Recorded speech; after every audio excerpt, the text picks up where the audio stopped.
Okay, we're gonna get started.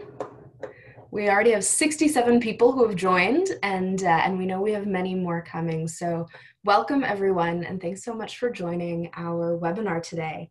My name is Bailey Greenspan, and I am the Director of Programs and Global Engagement at Girls 20, and the incoming, one of two incoming acting co-CEOs beginning next week, along with my colleague Miriam Butu. So welcome to the next installment of our series, Leading in Times of Change. Before we kick off today and have our panel discussion, I want to share a few housekeeping things. First of all, as we're going through the conversation today, we'll be taking questions. So please, if you are joining us through Zoom, through the webinar, please take a minute to locate the Q&A function on your screen, and you can send questions there. All we ask is that you try and direct your question to one individual speaker. That'll help us answer the question better. If you are joining us from our Facebook broadcast, then you can post your questions in the comments and they will be sent over to us as well. Please also feel free to use the chat box to introduce yourselves and get to know each other. Everyone who's joining us today is an important member of the Girls 20 community, and it's really exciting when we have these opportunities for everyone to get to know each other or get reacquainted or reconnected. I also want to acknowledge where I physically am today, which is in Toronto, or Tikaranto, which is the Dish with One Spoon territory, one of my favorite treaties. The Dish with One Spoon is a treaty between the Anishinaabe, Mississaugas, and Haudenosaunee that bound them to share the territory and protect this land. Subsequent Indigenous nations and peoples, Europeans, and all newcomers have been invited into this treaty in the spirit of peace, friendship, and respect. This is a treaty that I think about certainly when we have events, and try and think about between events and think about sort of what is incumbent on me and what's incumbent on Girls 20 operating on this land to honor that treaty. Now, I invite everyone who is calling in from different parts of the country or different parts of the world today to share where you are and whose land you're on. And that way we can kind of see where everyone's calling in from. Now, I know you're here today to hear from our amazing guests, but before we begin our discussion, I wanted to share with you a little bit about a report that we're really, really excited to share. We published it last week. It's called Leading Together, Young Women Building Collective Power in Canada.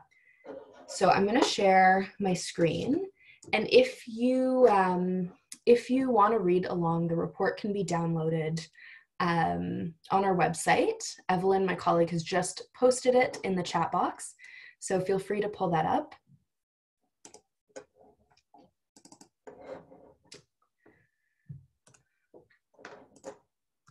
All right, so Leading Together is a report that we started actually working on last fall. For years as an organization, we found it really difficult to find research that asked young women, specifically sort of in the 18 to 25-year-old age range, about their experiences with leadership, and especially any research that took an intersectional lens.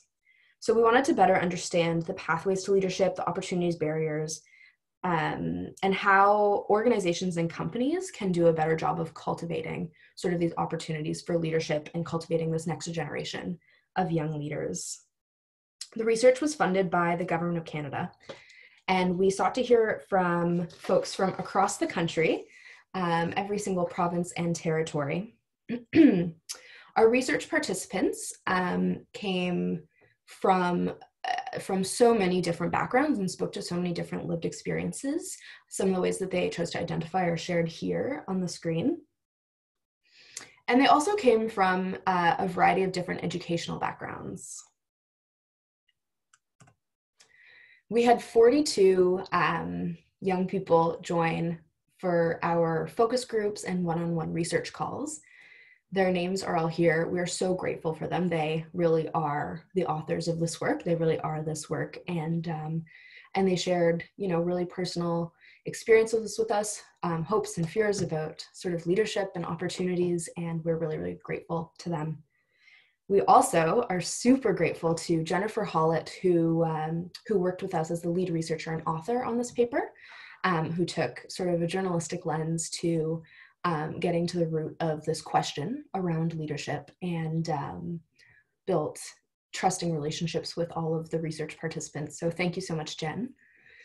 We also worked with Plan International Canada, Boys and Girls Clubs of Canada, the YWCA Canada, and moved the dial to help facilitate focus groups or opportunities for young women to join and to share with us.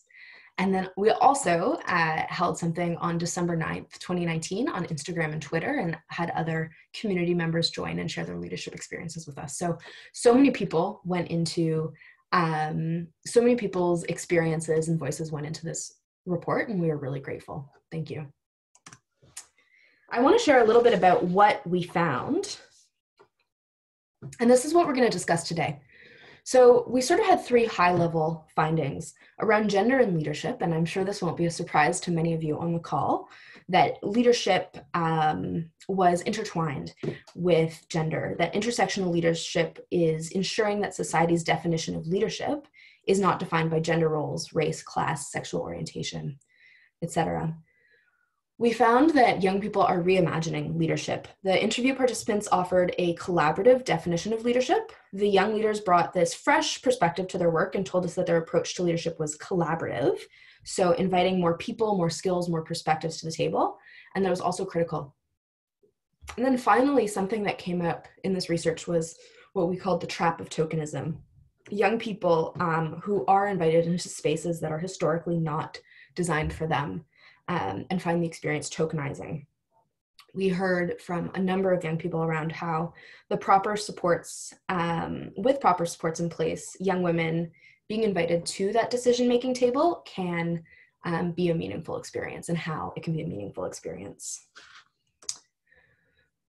The research participants also wanted to share some of the actionable recommendations from them to organizations and companies.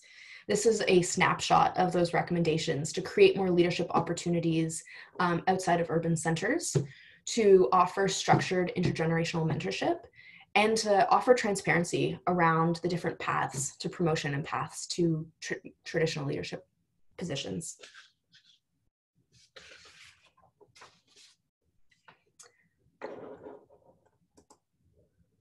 So once again, you can find that report on our website, girls20.org. And without further ado, I'm going to invite all of our panelists today to join us. So please turn on your videos and unmute yourselves. Hi, everyone. I'm really excited to welcome these 5 wonderful people from our community. All of them spoke to our researcher, and their voices are sort of definitely reflected throughout this report. So I'm gonna read their names, and I invite you to give a little wave. In our chat box and in the comment box on Facebook, we're gonna post their biographies so you can read them there. So joining us today, we have Larissa Crawford from Calgary, Alberta, Kaitlyn Gillelan from Ontario, PEI, Nunavut, and currently New Zealand. We have Linxi Mytkolli joining us from Toronto, Ontario. We have Uswah Ahsan joining us from Ottawa, Ontario. And we have Helen Cashman joining us from Edmonton, Alberta, and also a little bit of Calgary. Welcome. So I'm gonna just remind everyone that if you have questions, please send them in using the Q&A function, and please, as much as possible, direct them at one person in particular. And we will have a Q&A at the end of this discussion, and we might also pepper them in sort of throughout the discussion as it comes up. So I wanted to talk today about this report, but this report obviously is being published at a weird time. We actually were ready to publish it in the 3rd week of March, which some people may recall as the first week that they started to live indoors. And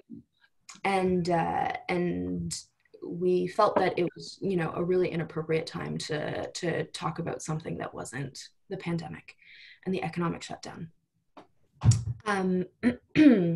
It's still kind of a weird time, but it feels a bit like it's a time where we're starting to settle into what this world looks like, at least for now. And that's why we wanted to have this conversation to talk about the report, but also talk about leadership in sort of the era of COVID-19. So Uswah, I have a question for you. You told me that your definition of leadership is more collaborative right now than ever. So what does that mean for you right now as a leader? Yeah. Hi, everyone. I think there's two reasons why leadership is more collaborative than ever. The first being that people are just on their phones and social media and emails more. So you can reach people without having to get on a train or a plane or a bus. And for me, Ally Squared, the organization that I founded, has been virtual since we started. So it's been really great to be able to contrast whether our connections are more right now versus connections before. And we're connecting with more people now than ever. And the second reason is that what we would have before conceived as an easier way to reach people and consultants and speakers for our project as within city, because it would have reduced our costs, it would have made it easier for us to engage in consultation in person. Now, all of that's been turned upside down. So people are no longer bound to the opportunities within their cities or even their countries.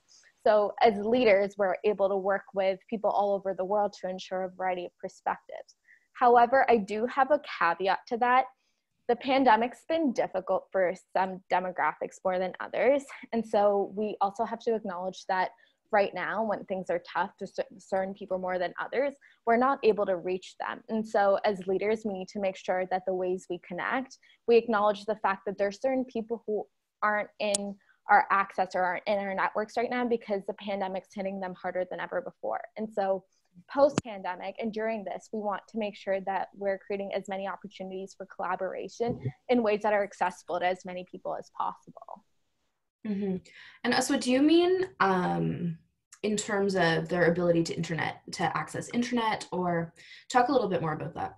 Yeah, so it could be just an ability to access the internet, but it could also be worries about their family that's immunocompromised, if they themselves are sick, if they have financial troubles, if they've got a lot more going on. Working from home isn't easier for certain people. It's a lot harder, especially parents. It's a lot harder to parent while also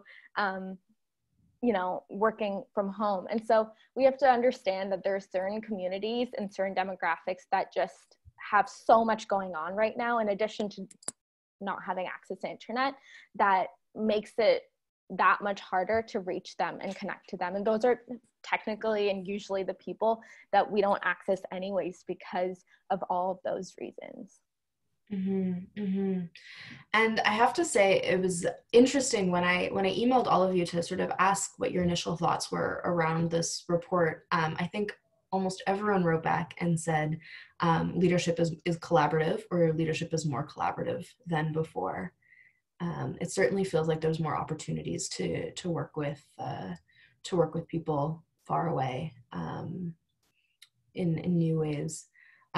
Speaking of far away, Kaitlyn is really far away. She's in New Zealand right now. And I think many people on this call, admire or at least enjoy watching the leadership of the Prime Minister there, Jacinda Ardern, this, cool young woman who seems to have it all figured out. And you're also living and working with Maori and Pacifica communities. So I wanted to ask from where you are, what have you learned about leadership during this time? Yeah, so just before I begin, I just really want to take a moment just to pay my gratitude to the Kaituhu iwi, whose land I'm on right now, and really paying respect to elders of the past, the present, and emerging. So yeah, just really getting grounded with where I am right now. Yeah, 100% when you're speaking about Jacinda, I was just reflecting on this yesterday, and just when I look back at this experience, how unique it's been to be in New Zealand right now and to really witness such strong leadership coming from Jacinda. I'm going to be very intentional that she's a very empathetic leader, and she says that a lot as well. And it takes a lot of courage and strength to do that, especially during COVID-19. And I think that's why right now New Zealand's in a position where everything's been able to reopen up and have people attending schools and workplaces and things like that because of the leadership that she demonstrated, and also how she led in terms of really prioritizing our kamatua and kuya, who are the elders here in the community, to really take the actions that we need to take early on. And then also something I was thinking about too was just now being in New Zealand and seeing a female prime minister, how normal that feels. And before that, it didn't feel like that. So just now that I kind of had that feeling, and again, going off of the report, talking about representation and seeing that has now just become a norm, and how that's going to switch for me as I continue to go on to other positions and things like that. But I guess back to the question in terms of how leadership and what I've learned during this time, I think the biggest lesson that's come throughout this kind of uncomfortable stage for I think a lot of us has just been the work that we do on ourselves is just as important or necessary as the work that we do in professional spaces. So I think just during the time that we're in right now, a lot of things have had to hit pause, take time to slow down. And it's really been, for myself, confronting the fact of saying, okay, the ways that I've pushed myself, or maybe boundaries that I've pushed in the sense of within the workspace of wanting to do more, or, you know, compromising maybe family time or time with friends in order to meet those goals or visions. It's kind of just said, hey, let's take a time to slow down and really reflect on what are my values, and getting really grounded and looking more inward, so that I can really work towards that vision and what that looks like. And I think sometimes we can get distracted with the outside noise that we kind of lose sight of that. And I think for many people too right now, kind of going through existential crises of who am I, what is my purpose? Shout out to you if that's you right now. That was me last week.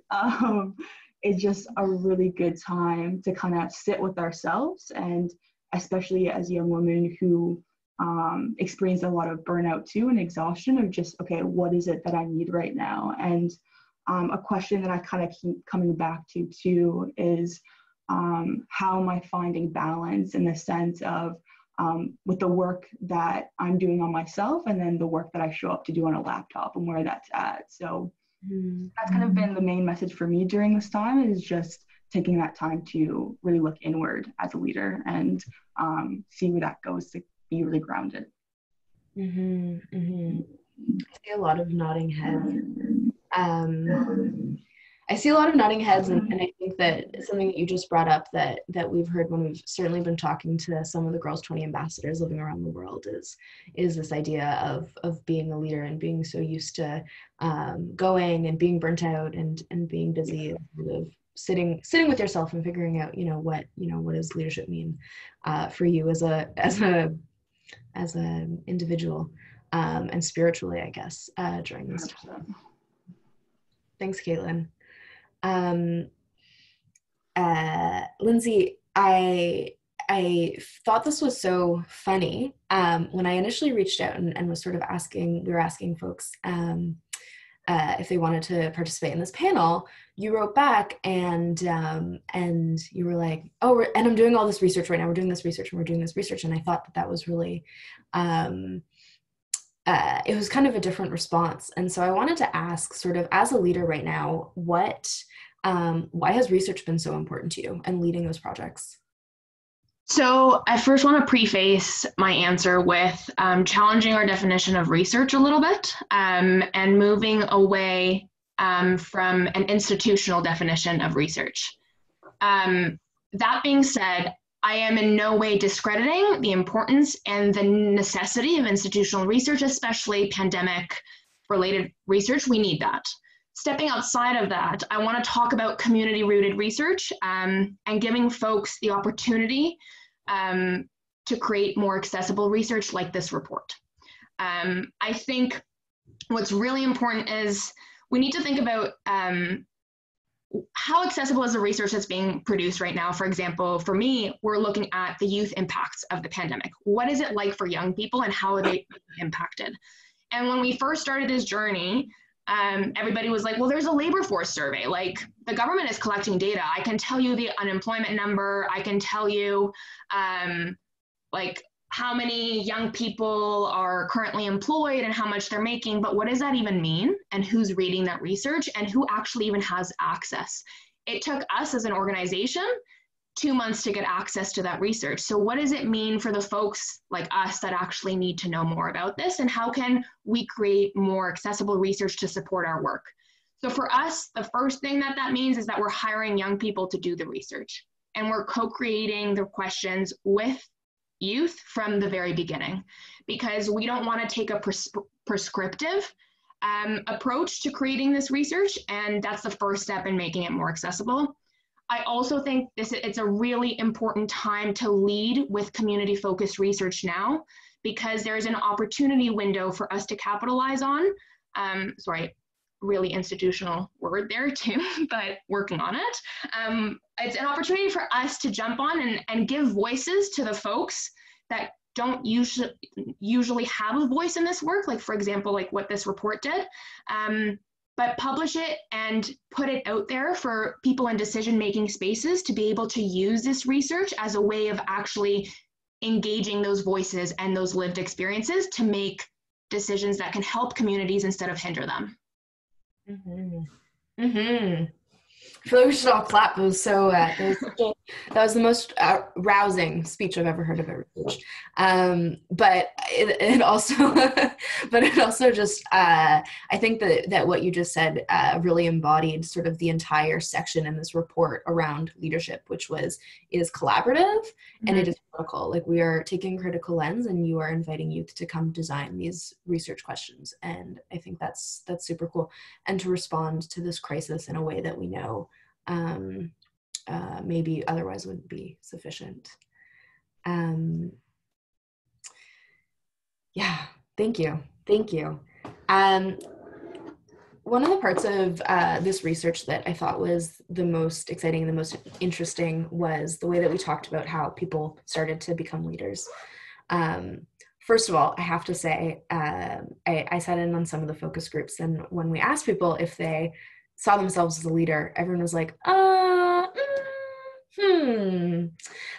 was a lot of hesitation around it, which was crazy to me. Like all of you and everyone on the call are such leaders in their communities. So we thought that was really interesting. And one of the things that kind of became unpacked from this was the pathways to leadership, and how there are some that are really traditional, sports, Girl Guides, these amazing sort of institutional programs, but that they're also, it also became evident that for so many people, there are really untraditional paths that have taken them down that road. So I want to talk about both of those things.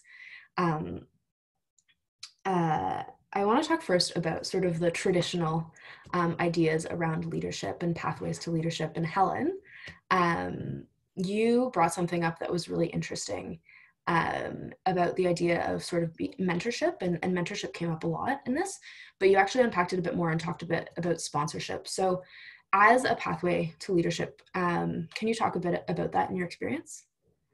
For sure, yeah. Before I start, I just want to acknowledge, since I'm out west in Edmonton, I'm based on Treaty 6 territory, and just super grateful to be joining here from that area. But Bailey, to your question, when I was reflecting on this, I think what comes to mind for me is what it takes, on the traditional pathways to really access leadership is to have somebody who's there kind of backing you and willing to bet on you. And that's this idea of a sponsor, which is different than a mentor. A mentor is someone who you can go to for advice and who's kind of willing to advise you. But a sponsor is somebody there who's like, yes, I'm gonna bet on you. I'm gonna help you on your path to become a leader. And what we actually see with women is that women have a lot of mentors. There's a lot of training programs for women. There's a lot of people who are willing to meet with a young woman and say, here's some advice on what you can do and how you can be successful. And then you shake hands and that's the end of the meeting and that's it. But what we see is women actually don't have as many sponsors who are willing to say, hey, okay, you know what? I believe in you. I think you're great at this. I'm going to introduce you to somebody else so that you can get a position. Or you're trying to start a business, I'm going to introduce you to somebody who might be willing to invest, or who might be willing to use your services. Somebody who's willing to do that for young women. And so when looking at how can we get more women in leadership positions who are kind of going along the traditional paths, I think there's kind of two parts to it. I would encourage anyone who believes in this and thinks this is important, who's in a position, you know, of privilege, to be able to pass that on, like open those doors and sponsor women. And I would also then say for young women, it's tricky to have a sponsorship relationship. It's something you need to invest a lot of time in. And it should be reciprocal, right? There's a benefit to you for having this door opened, but your sponsor also, you know, gets to look great, gets to introduce, you know, you to an amazing person, kind of match them up. It's a win-win. So that you won't have as many of them as you would for mentoring relationships, but it's definitely something, you know, worth investing in and developing in. And I kind of wish that there were more, you know, trainings and information out there on how to develop these sponsorship type relationships, because I think they can go a long way to opening doors to get more women in leadership positions. Mm-hmm. It was so funny when we were having this discussion at one point. One person said, like, no more coffees. I'm so sick of coffees. Like, everyone just wants to have a coffee with me. But then someone else said, like, wait, where are all these people finding mentors? And I think that experience is really different, is really different for different people. So I want to ask, sort of right now in this weird time, but also this sort of opportune time, what would your advice be to someone who's looking to access sponsorship or to build that relationship with someone? Yeah, I think this is like a very challenging time to do it in, because I think it's one thing to be able to maintain relationships over kind of distance and through Zoom and these virtual platforms. It's kind of a whole other thing to try to build a relationship. I personally feel like it's hard. Like, there's something about that face-to-face interaction that helps you get to know someone.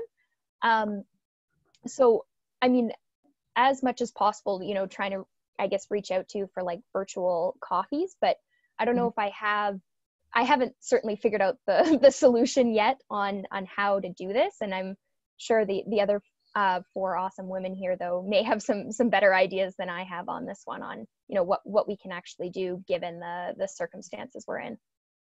Does anyone want to jump in and offer something on top of that? I can just, should we just add in really quickly?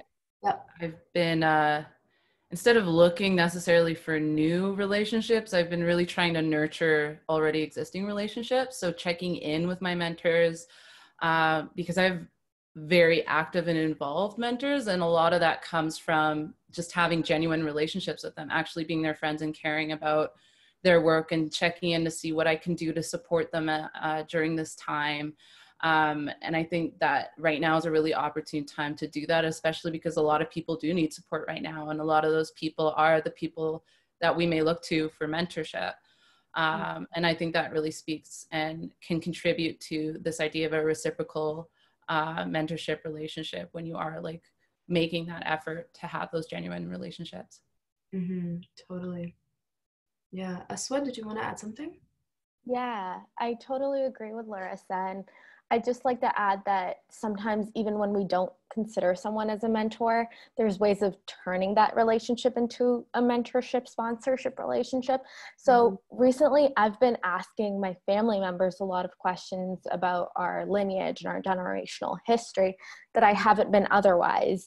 And there's a sentiment in South Asian culture where you don't really ask your grandparents about their history or the tricky things that they went through. But I started asking my grandparents about like the history of the partition between India and Pakistan, and learning so many crazy stories about that, and realizing that, you know, their plights were so much bigger, but there's something to learn in resilience and in strength. And especially during a pandemic, you know, when things do get hard, you realize that, oh, when my grandpa was 20 years old, he went through this huge, you know, horrible situation, and he did X, Y, and Z. And, you know, that kind of mentorship, even though it's not like an active, I'm here for you and doing something actively, it's a story you're learning from your elder. And it gives you a sense of learning that, and a sense of connection with that person that you might not have before. And so I think that during these times, asking questions that you wouldn't normally ask your family members or your friends or even your mentors that you have opens us up to learning that we didn't normally consider. Yeah, Lindsay, do you want to add something to that? I think definitely echoing both what Larissa and Uswah said, and I think to add on to it just a little bit is trying to not limit ourselves by age-defined mentor relationships, and realizing that we can and should be each other's mentors.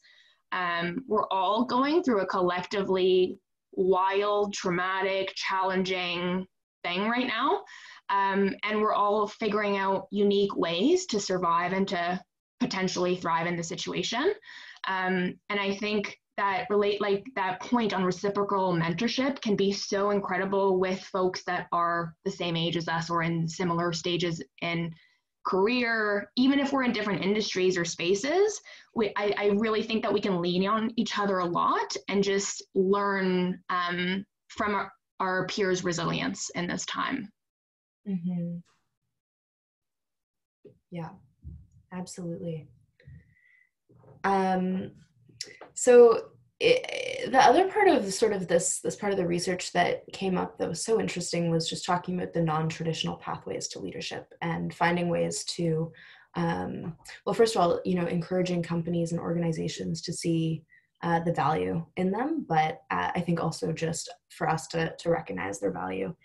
Uswah, you talked a little bit about how you want to disrupt traditional pathways to leadership. Can you talk a bit about that? Yeah. A lot of the work I do at LA Squared is based on my own lived experience and the lived experiences of the directors around me and my friends and my family. I did most of my school while having a part-time job because I needed a job in order to pay for school and rent. While some of my counterparts were able to have their parents pay for their rent or have someone else pay for their rent and be able to access the volunteer unpaid opportunities that I didn't have access to in the same ways. And so during the day I'd go to school and I'd go to work, and at night I would sit on this board, or I would be an executive on this, or I'd do that. And so I had that kind of double shift my entire undergrad. And what I realized from that, it's not those organizations particularly that gave me the leadership qualifications that now I look for when I hire for LA Squared. It's the fact that I had the hustle and I had that devotion to the work and the passion that I learned how to be a leader. And so when we hire for LA Squared and we create what leadership means for LA Squared, we believe that it's not fair to judge qualifications based on those equal measures of leadership experience. So instead, we look for certain qualities such as resilience and passion and commitment and honesty. Honesty is a really big one, and commitment to learning. And we also value people who work with their communities and who understand or have experienced inequality and have the lived experiences to make them work. So for me, leadership is disrupted by changing the qualifications we have for leaders. And as a nonprofit leader, I constantly struggle to have people legitimize me. And for Girls 20, I'm so thankful for them for doing that for me. But it's hard to be like, I spend most of my day thinking about LA Squared and committing to LA Squared, yet most employers aren't going to see LA Squared as my biggest experience. They're going to see my undergrad, or they're going to see my work opportunity. So we need to flip the way we conceive of what qualities it takes for a leader to be, and they can't be tied to any kind of visual identity markers, and they definitely can't be tied to qualifications based on income or familial background. Yeah, thanks. Larissa, can I pull you into that, because you also said something interesting, and you used the example of project coordinators when you sent me an email about that the other day, and I think that ties into sort of what Us was saying. Can you elaborate on your sort of concept of who gets hired to run projects and to operate in nonprofit or social justice spaces? Yeah, of course. So just first off, Tasi, Larissa Crawford, Hey,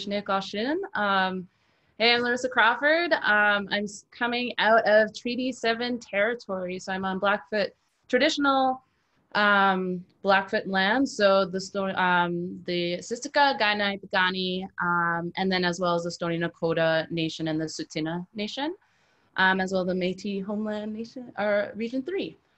So yeah, that's where I'm coming out of. I just really want to acknowledge that a lot of my perspectives and my knowledge comes from the Indigenous peoples around me, and that I've had the opportunity to learn from, especially Anishinaabe and Ojibwe when I was living in Toronto. So I just want to acknowledge that I'm getting a lot of my knowledge and influence from these nations, and I'm extremely thankful for it. So around this idea of like who gets hired and all of that stuff. So a lot of us may work on organizations or have positions where we could influence hiring process. And I think that it's really important to really discuss how organizations can be doing that. And when I was kind of setting up Future Ancestor Services Incorporated, and I was thinking, how do I want to bring on people now and in the future? I really looked at, okay, I've done all this research about how hiring policies act as a barrier to so many other people. And I'll give one really concrete example. One of my cherished mentors, Dr. Lauren Foster, has done research looking at academic institutions. And he was finding that when applicants go for tenureship, Black and Indigenous applicants were systemically disadvantaged, because when he looked at their evaluation system, the university's evaluation system, publications in prestigious journals were given more weight than public education journals to research that really focused on community building, on grassroots organizations.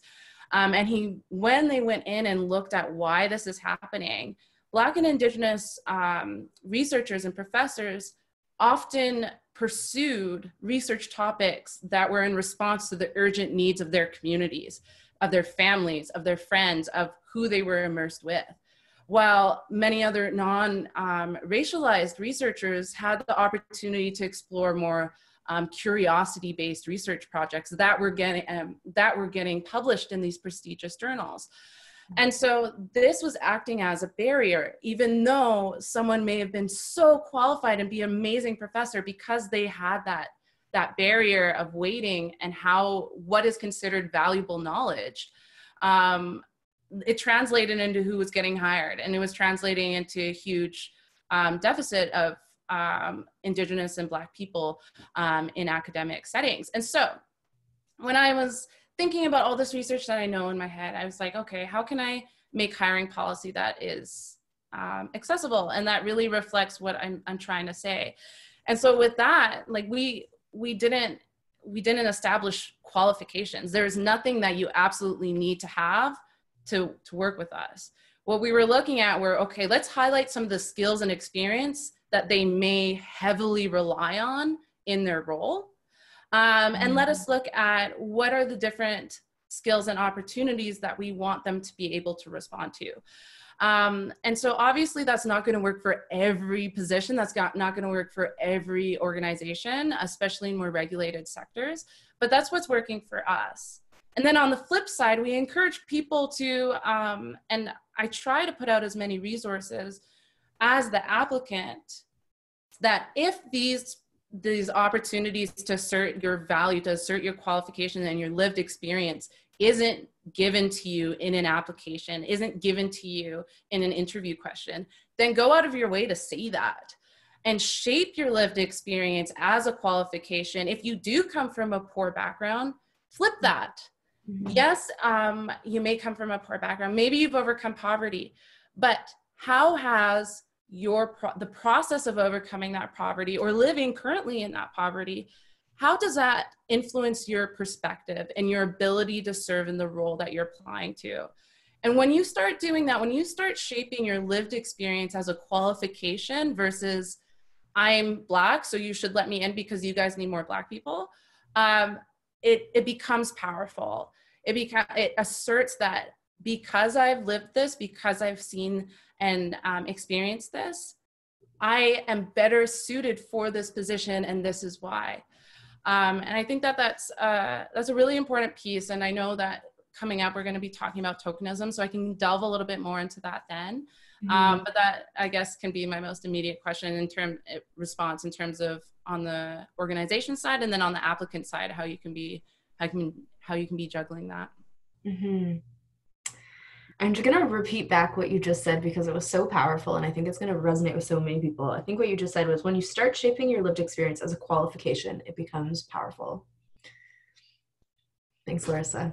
And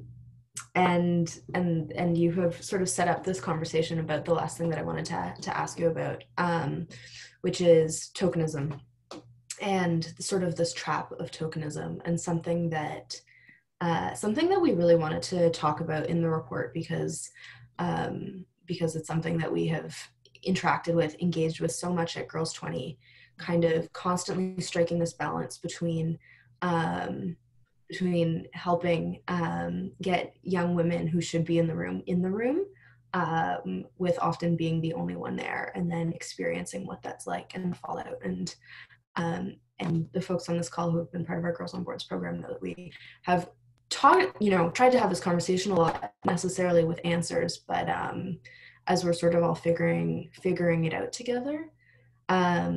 So the first question that I was going to ask you, Larissa, was whether tokenism, as young women are accessing these spaces, is inaccessible, if it's inescapable, if it's an inescapable sort of reality.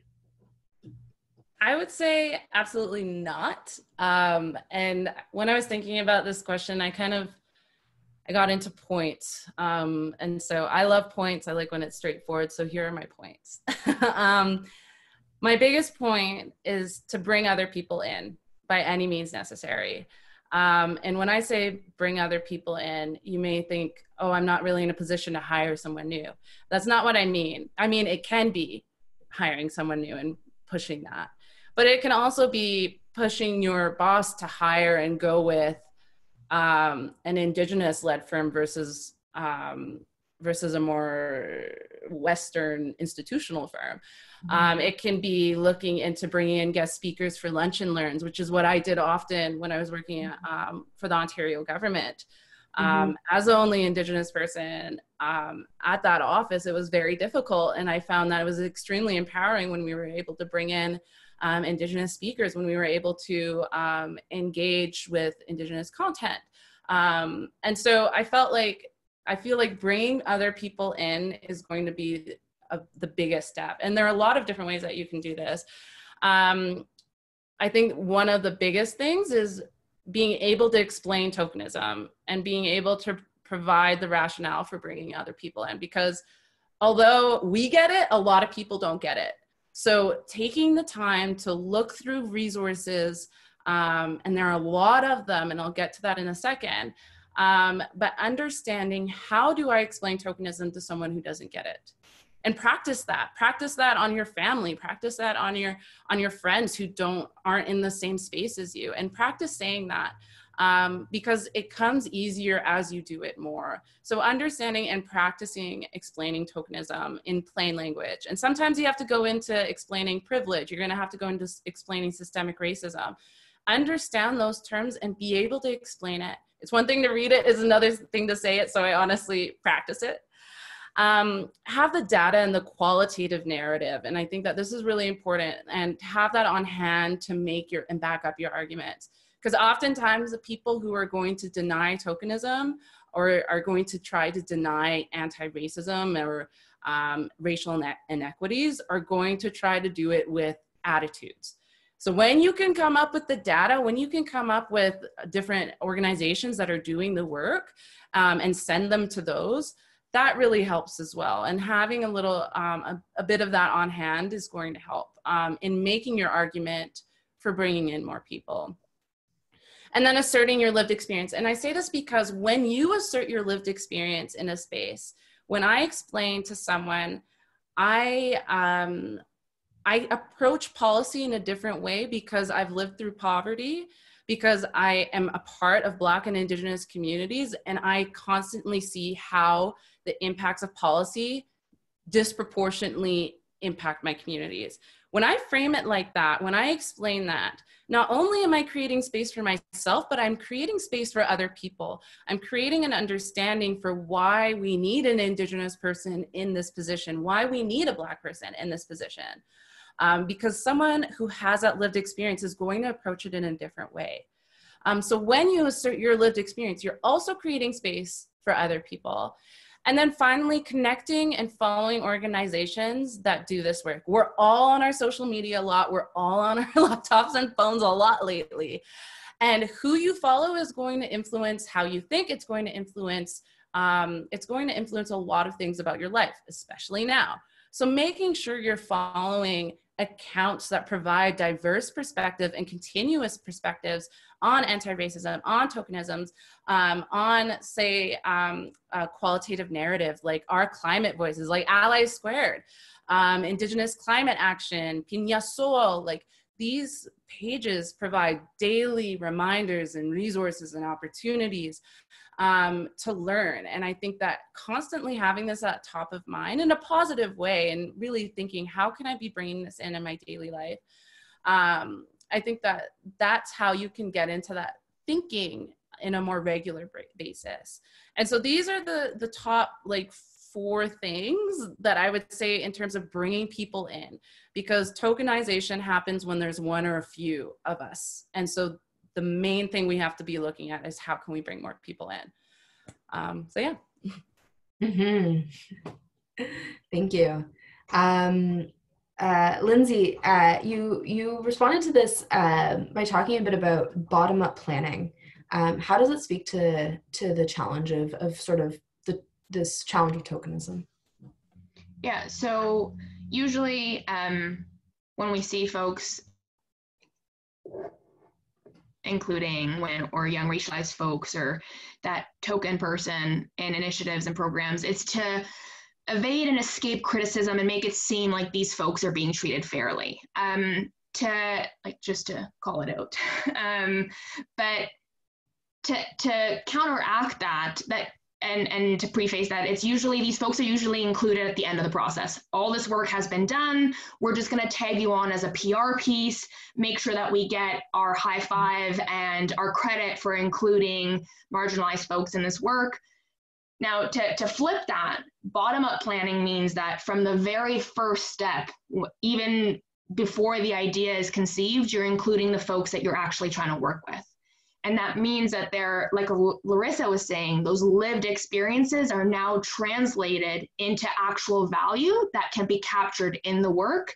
And it means that the communities that you're trying to serve are being served better because you have folks from those communities designing the work, delivering the work, evaluating the work. Mm-hmm. In this instance, something I think about often is young people in general are going to be inheriting a lot of stuff. Trying to pick my words wisely here. We're already inheriting a lot of climate stuff, but we're also going to be inheriting a lot of debt and policy from the recovery of this pandemic. And it's something that I think needs to be happening, and how we can translate bottom-up planning in the current reality is young people, young women, all sorts of different folks need to be at the table when these policies and recovery plans are being conceived and then delivered, because we're going to inherit these results. So who else should to better talk to than these folks? So I think bottom-up planning, to summarize it, enables us to have meaningful engagement that we can then translate that value, not just in that engagement, but allow the communities to reap those benefits of that engagement. Mm-hmm, mm-hmm. Thank you. So it's interesting because part of this report was about making recommendations to organizations. And I think that this continues to be such a challenge, and organizations that are sort of 70% of the way there with diversity and inclusion. We know we want people from different perspectives, different backgrounds, but we just don't know how to do it. This is a question for all of you on the call. If anyone wants to jump in, what would you say to someone who is leading that organization or is planning in that organization and doesn't really know where to start or doesn't know who to reach out to? in a good way.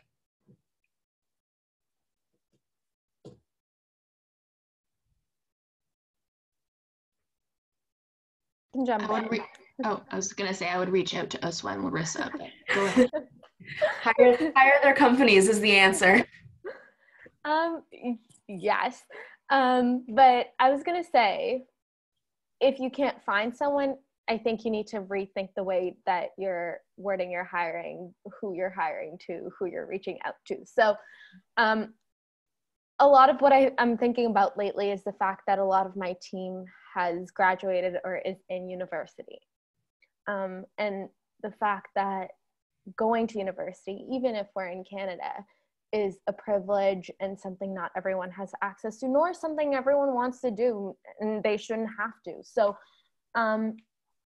the ways that I address that is by reaching out to organizations that are direct links to those communities and are direct links, because I'm not going to go into a community and present opportunities and promise opportunities and then something falls through.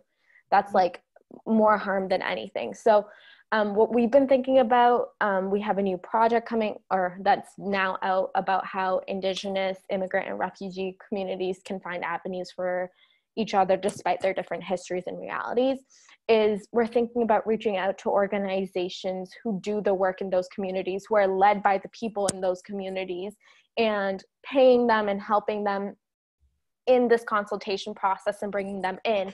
And I'd say the same thing about hiring and any type of consultation, is that you want to be able to reach out to those organizations because they exist as your partners, and pay them for them and compensate them for them and celebrate them for them, and make sure that what you're promising, you're giving.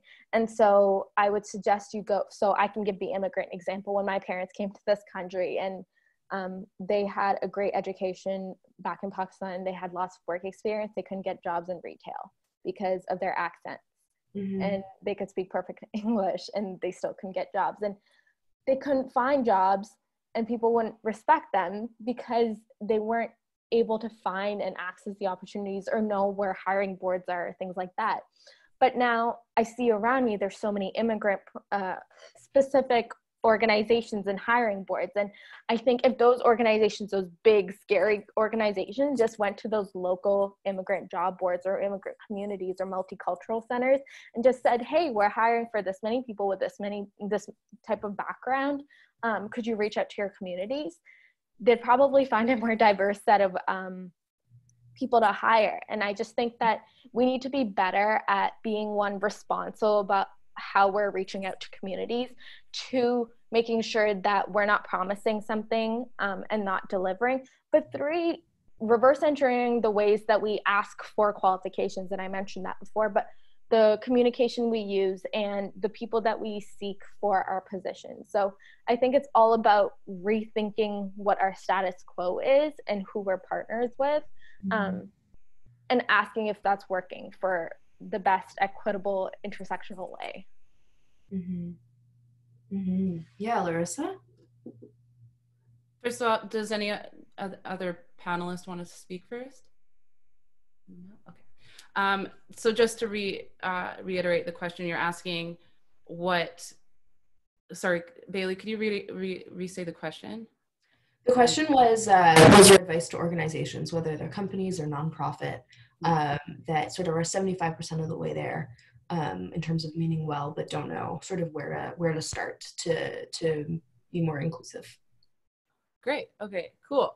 I want to give a really quick response to this then.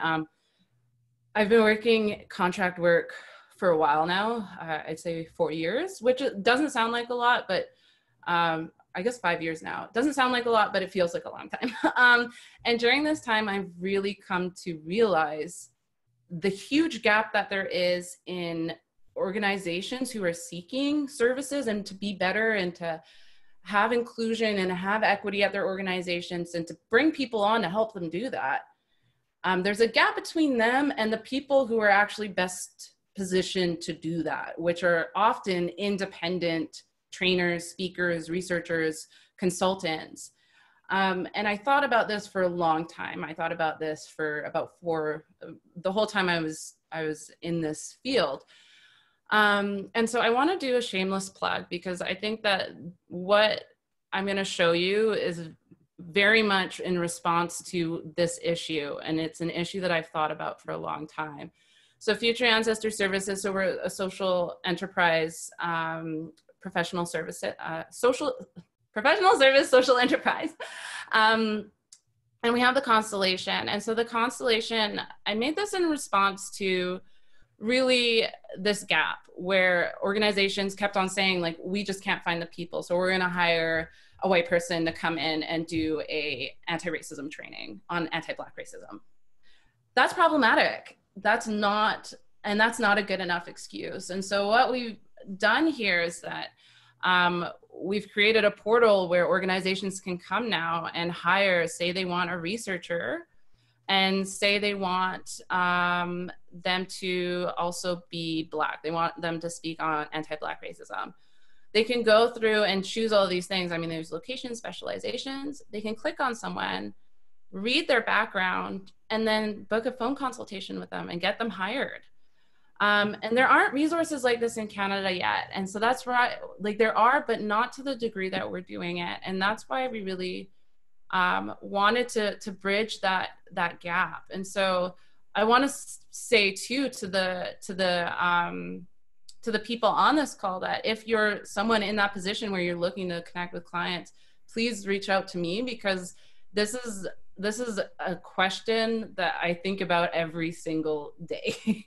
And it's something that I think that a lot of people are going to look for any excuse not to do the work. They're going to look for any excuse to say it's too hard, I can't find the people. And like, the responsibility then unfortunately falls on us to make it as easy as possible. So that's what we're doing. But I think that bridging that gap has been one way that we've been able to at least address that that need, I guess, from a lot of different organizations. Mm-hmm. Yeah, and one thing that I saw on your website the day it launched that has just sort of lodged itself in my brain because it's so cool is that you charge for phone consultations, and it's a really small fee, but that just got me thinking a lot about the role of sort of connectors between companies and folks who are going to be able to educate from their lived experience, and just kind of how draining it is to, I think, constantly be selling yourself or answering those preliminary questions. And I think the fact that you've put a fee on it, a price on it, is pretty rad and pretty different. And at some point I'll be paying that fee, I guess, and I look forward to it. Yeah, so we're getting into the part of the day, which is the best part of the day, which is when we can take some questions from the audience. So first of all, I want to speak to each of you for so much longer, and it was hard to kind of compress all of your ideas into a 45-minute conversation. But thank you so much for sharing what you've shared. I'm gonna start taking questions sort of in the order they came. The first one, which was directed at Linxi, and it's from Clancy in Halifax, and she says, "Hi, Queen. How can we strategically integrate community-based research into advocacy efforts?" I think that's a great question, and it's something that I continuously contemplate on how to best do it. One way that I think is a great approach and kind of integrates that bottom-up planning. I think when we do community-based research, we involve the organizations that we think can use the research from the very beginning. So like we'll get onto calls and actually speak with the folks that we think could use this in their work and say, okay, we're doing this work. We'd love to help you we'd love to have you help us inform how the work is going to be created to maximize that impact. Now, that being said, speaking to that like reciprocal mentorship, a lot of these folks like in the sector, it's that the reciprocal mentorship between organizations. It's often other nonprofits or other social enterprises. And the question that always arises is, how do you get the big guys to use community centered and led research? I think it starts off with us including each other, and then we build from there. Because if we're including each other from the very beginning and maximizing that impact within our own sector, at one point that food chain is going to grow, and we can help each other amplify each other's work until we reach somebody that has a bigger decision-making capacity. And I think that also speaks to that mentorship pieces and that sponsorship pieces. If we know that somebody in our space is doing some amazing community-led work, and we have access to a room or a decision-making table that could use that work, then that's when we pull each other in. That's when we amplify our peers' voices and work and say, there is this great article in New England Journal of Medicine, but also Ally Squared spoke to 60 folks in this community, and it could really complement this other research. So again, continuously thinking, but that's my little tidbit. Lindsay, there was a bit of a follow-up to that, which is sort of around reaching people in rural and remote areas, especially those who might not have access to internet or other technology. Yeah. How have you dealt with that? Yeah. Something that I think is really pertinent and pressing at this time, and a question that we all should be thinking about. One thing that we've been doing, just to alleviate some of that pressure while we continue that thinking, is purchasing laptops and internet access for folks that may not have access, have limited access, or even might have limited access, but getting more access is a huge burden. So we will purchase and ship that equipment to folks that need it, and pay data plans, internet plans, whatever it may be. And I recognize that is a Band-Aid solution, but it's something that can help bridge some of those gaps while we work on more systemic solutions. Mm-hmm. Thank you. And Kaitlyn, I want to pull you into that because you spent some time working in Nunavut, and just from your experience working there, what advice you would share for folks who are looking to do research that is inclusive of the North? Inclusive to the North in terms of just how to involve people from Nunavut, or what specifically like that? Yeah, well, just involved. I think if you have more advice beyond that, then mm-hmm.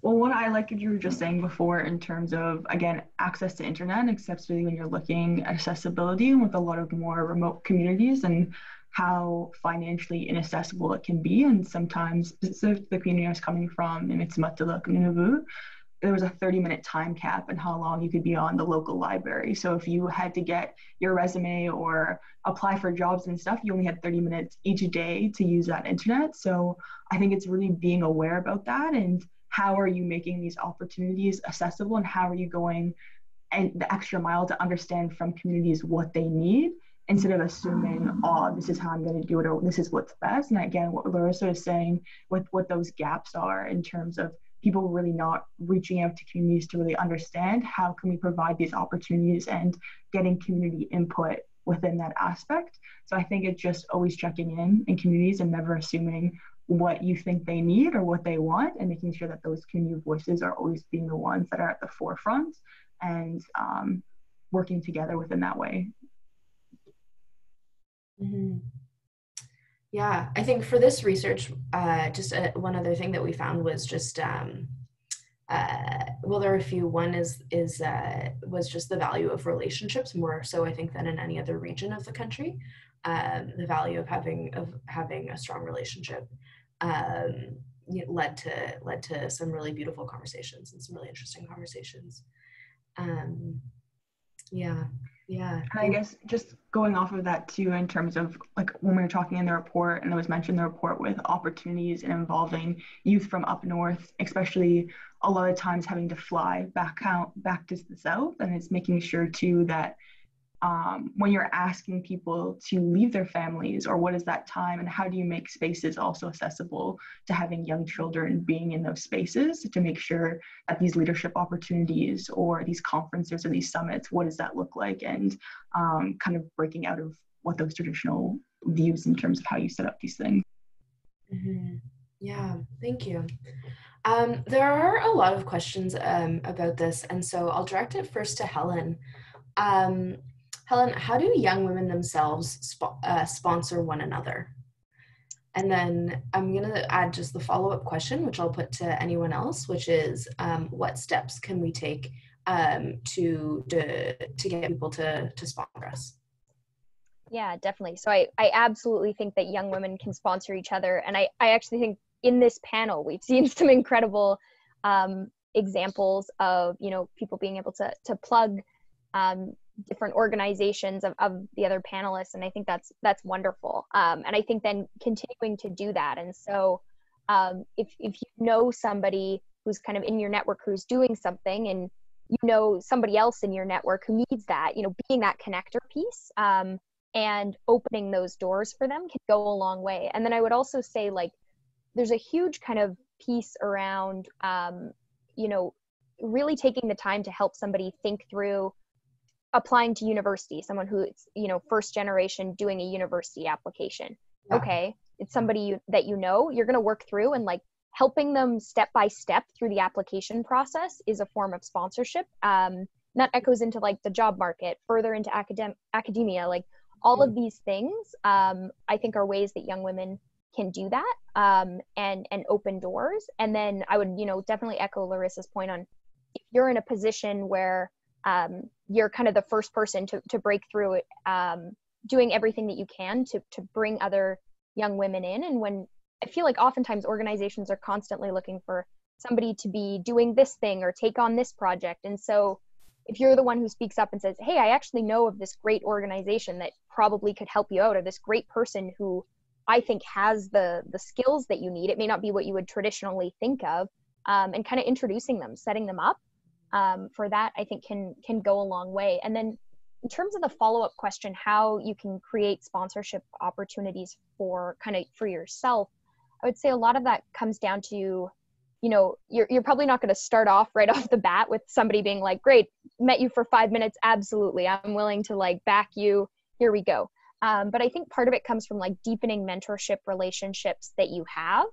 And then people that you've worked with that you've really enjoyed working with, seeking opportunities to continue to work together, and to follow up with them, profs that you're taking a class with who you really, really enjoyed, reaching out and saying, hey, I really enjoyed this. Are you doing more in this topic? Can you help me get involved in some of these opportunities? It's something that I'm interested in.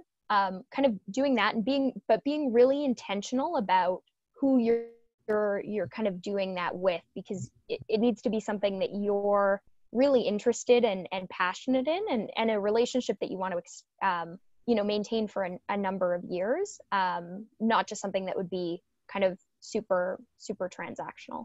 But I found my sponsor relationships are some of the most meaningful, helpful, useful things, and I don't think that I would be would be kind of in the position that I am without that. Just think it's super important to do. You can try your best to do it alone, and you can, but it's exhausting, it's tiring, and it's a lot of work. And I think that's where getting into traditional leadership spaces, yes, the door may be open, but you don't know exactly how to apply. How do you tailor your skills that you have to this job application? How do you meet the right person who would know that? So that would kind of be my other push, is deepening those relationships that you already have. Thanks, Helen. The final question that we're going to take today,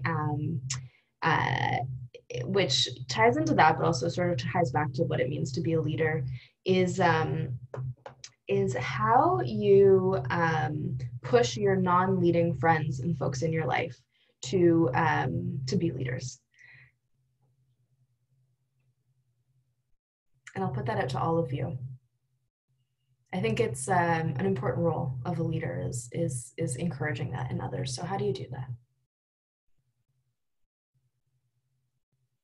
Larissa?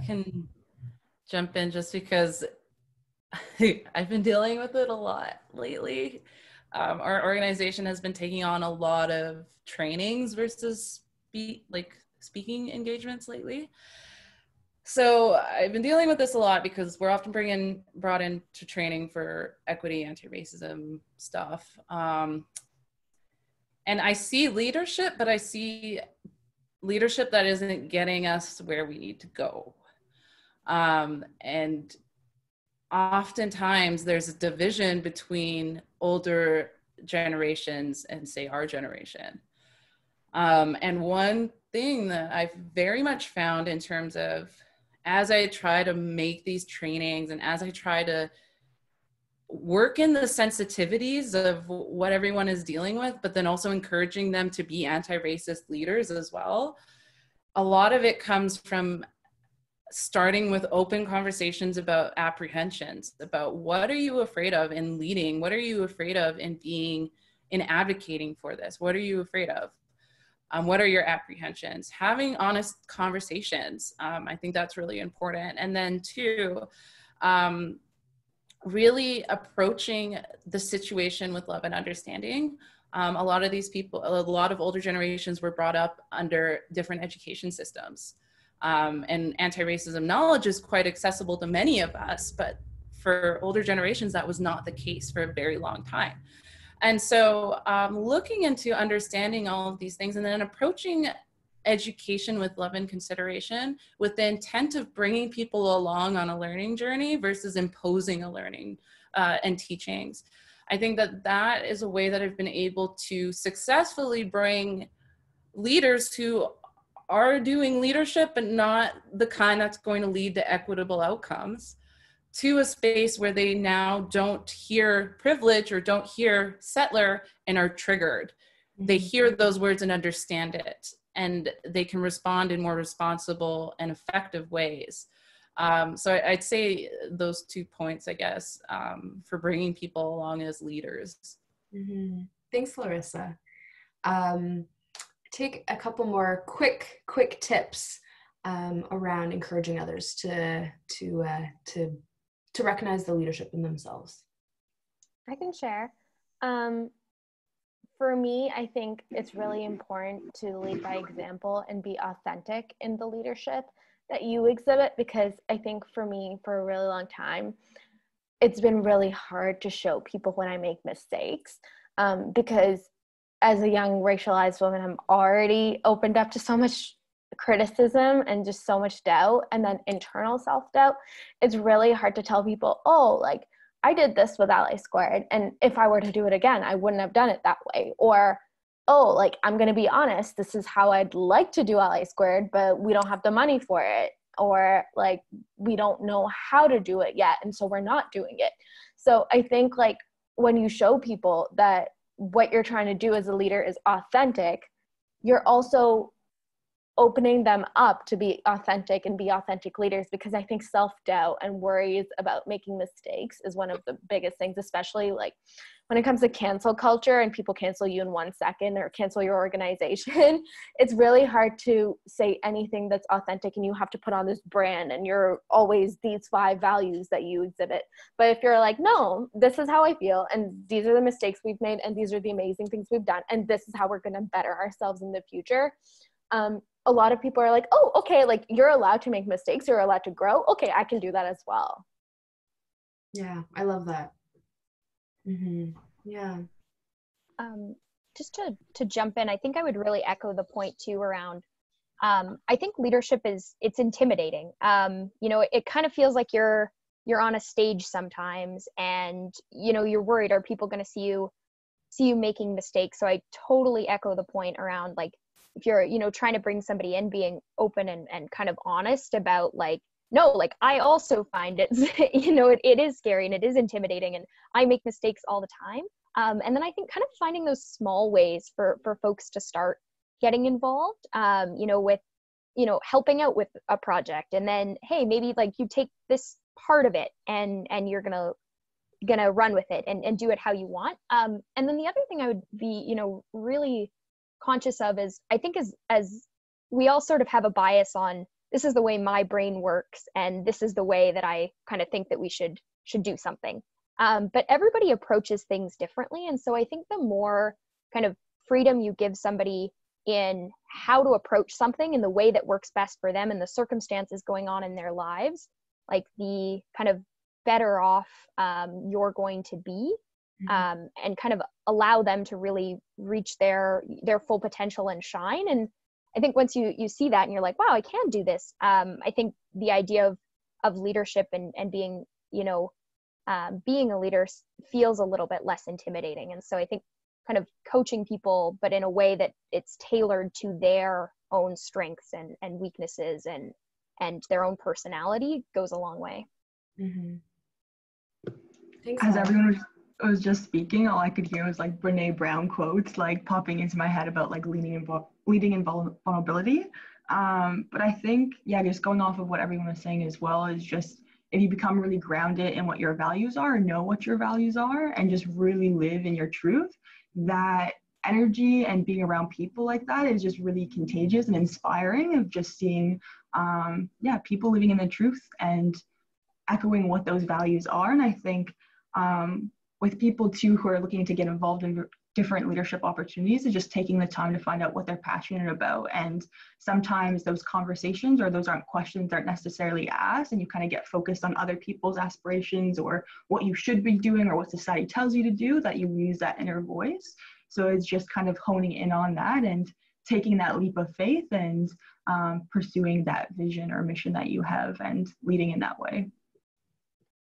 Cool. Thank you. Thank you, Kaitlyn. Thank you, Helen. Thank you, Uswah. Thank you, Larissa. Thank you, Linxi. Thank you so much for spending some time here today. In addition to kind of, the hour with us and the time spent doing prep, I also know, that these Zoom calls become more and more taxing. So it really is, I really appreciate that you chose to spend some of the taxing energy with Girls 20 today. So thank you so much. We're right before we wrap up. I just want to invite someone to join us. As many of you may know, today is the last day at work, quote unquote, for our CEO, Heather Barnaby, who just joined. She's a surprise visitor, and we have just asked her to drop by and say a few words before she begins her maternity leave. Well, thank you, Bailey. And yes, it's sort of, I'm off the clock in an hour, so to speak. And Bailey approached me about attending this maybe a week and a half ago and said, I know it's like your last couple of hours of work, but can you come? And I was like, of course.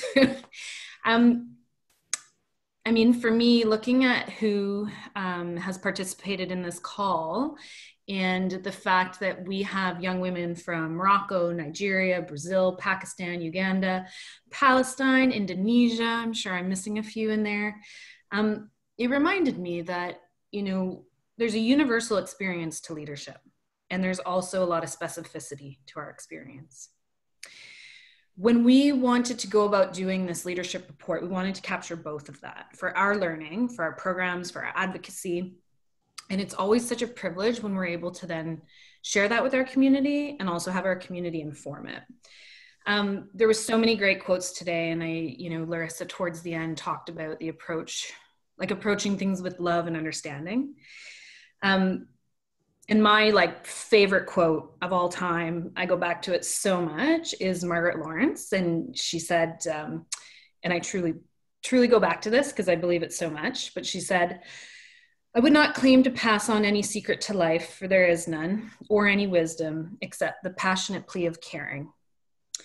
When I read the report, it was clear to me that that's the universal experience of so many young female leaders. You care so much, and you want to figure out how to turn all that caring into a better space for everybody.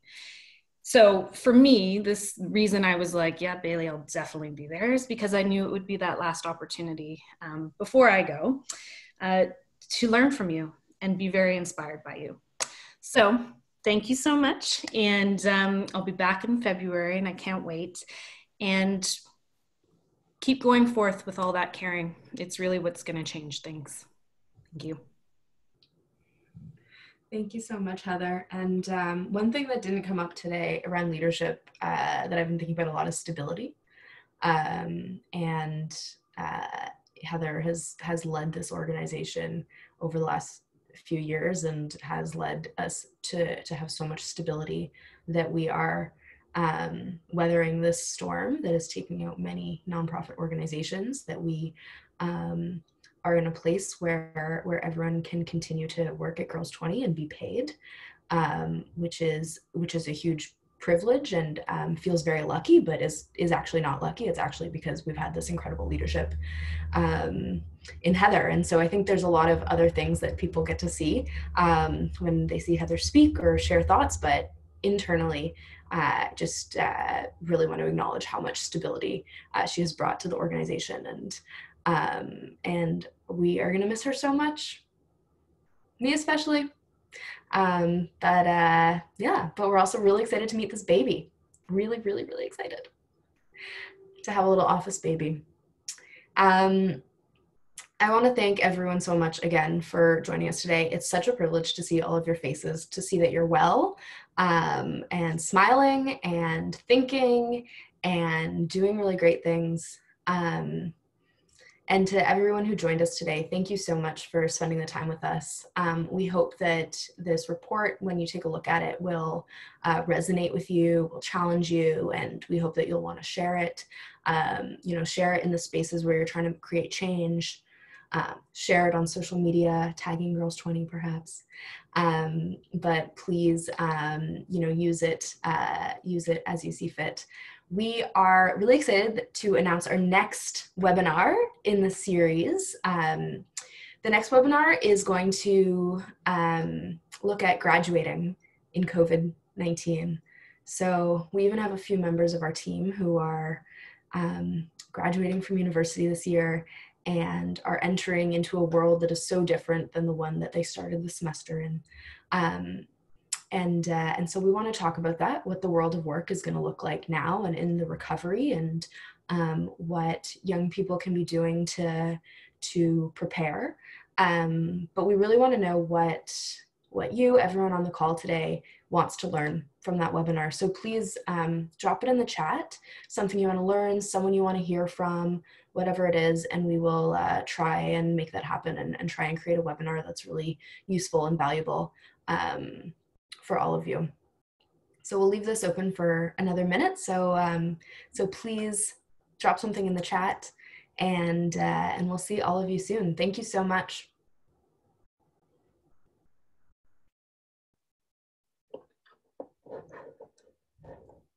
Bye, everyone.